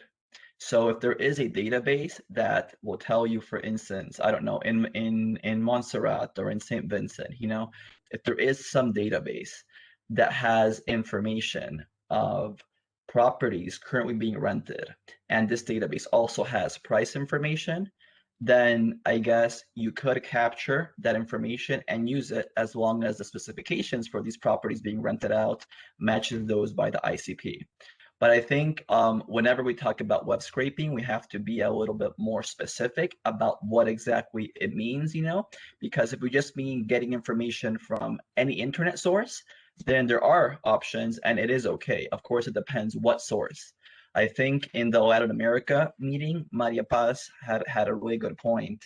She mentioned that if we just take any online source and use that information, then we run a risk where we're perhaps using prices of properties that are currently empty and that are being perhaps marketed to an unrepresented population group. In the Caribbean, for instance, a lot of these listing sites may have properties that are perhaps, you know, these huge mansions or properties that just don't represent what the typical person in the country would actually rent out. So if we were to use those prices, we're going to have a biased sample in the end, correct? So I think in any case, when there's talks about web scraping, I think it's good to perhaps provide more detail about what exactly is meant, you know? In my view, you know, in the ICP, probably in the next 10, 15 years, web scraping will probably be the big thing, and it will probably be used not just for the rental aspect, but for other aspects. But in the meantime, you know, I think ECLAC has done a good job, you know, sort of leading the push for what is web scraping or how it's applied for the case of rentals. But we just have to be careful what exactly we mean, you know. So I guess in summary, you know, as long as the price is being captured are prices for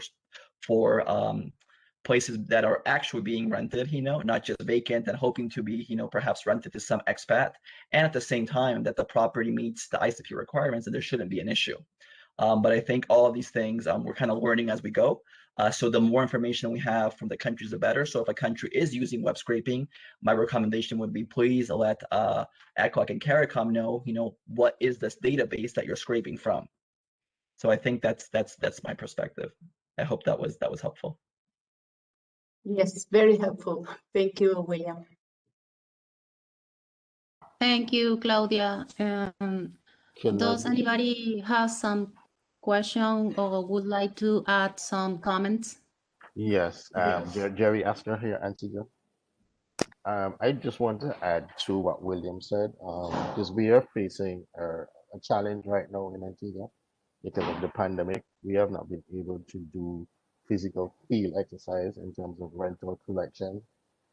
We do both physical and via telephones, and our response rate right now is at least about 35%. Because, like I said, we have not been able to do physical. We have looked at alternate measures in terms of web scraping, and what we have found is capturing basically the higher end of the market, which is not representative of the middle income of what person would be spending. So I am seeing that we're going to be having a challenge in terms of collecting rent unless we're going to be using administrative data from our utility company or our property development authority.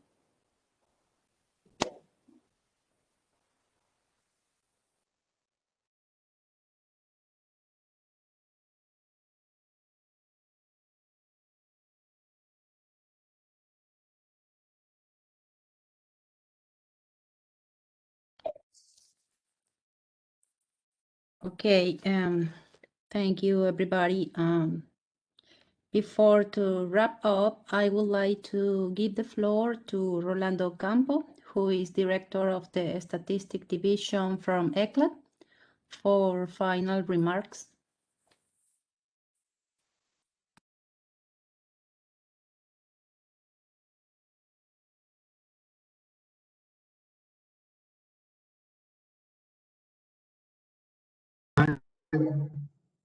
Good afternoon, all of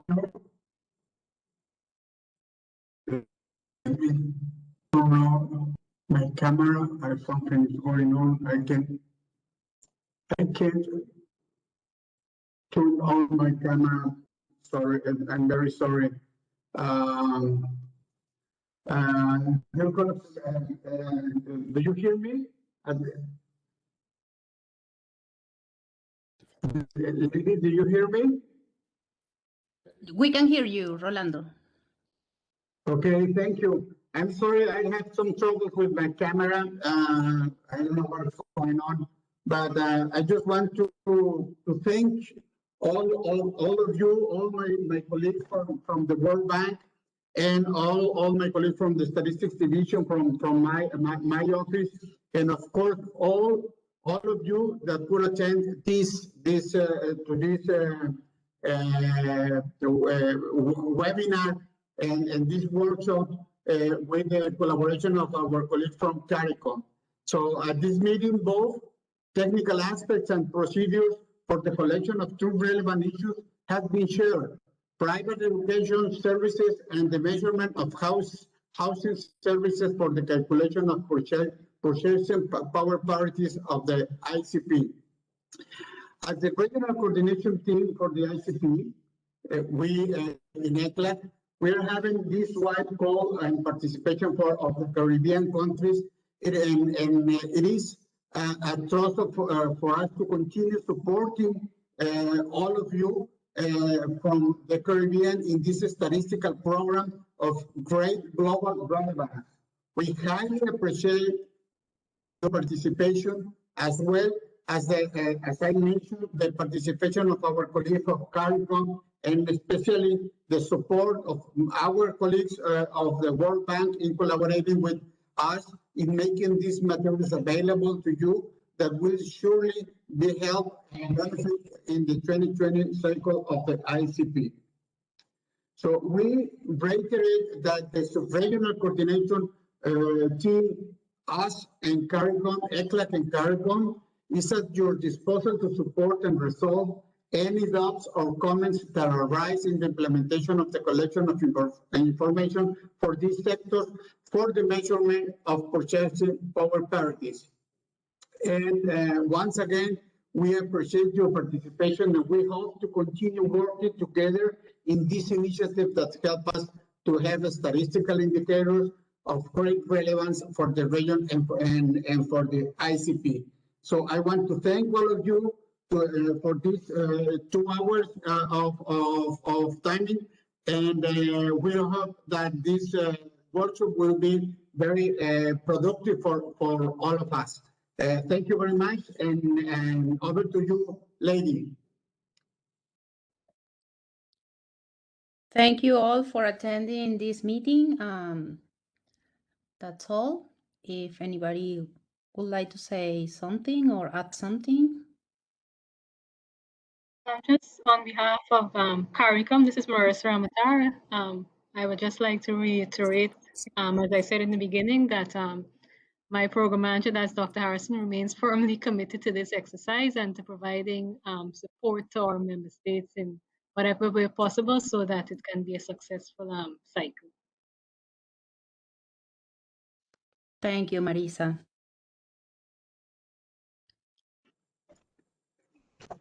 Okay, well, thank you very much to all of you, and bye-bye. Bye. All right, bye. Bye.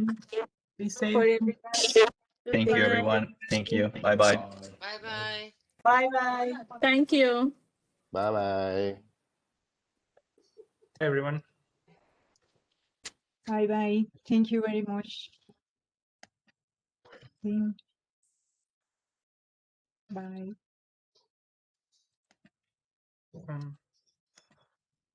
Hello, Claudia. Mm-hmm. Will you share the presentations with us? Yes, of course. Yeah, okay. Can you do the same with us? We can send you the yes. presentations now. And it's important to have your presentations also because we have a website, an ECLAC website for the program, for the region. So we can upload them to this website too. So okay. If you can send us the presentation, yes. we can exchange. Yes. No problem. Okay. Thank you. Have a nice day. Bye. Thanks.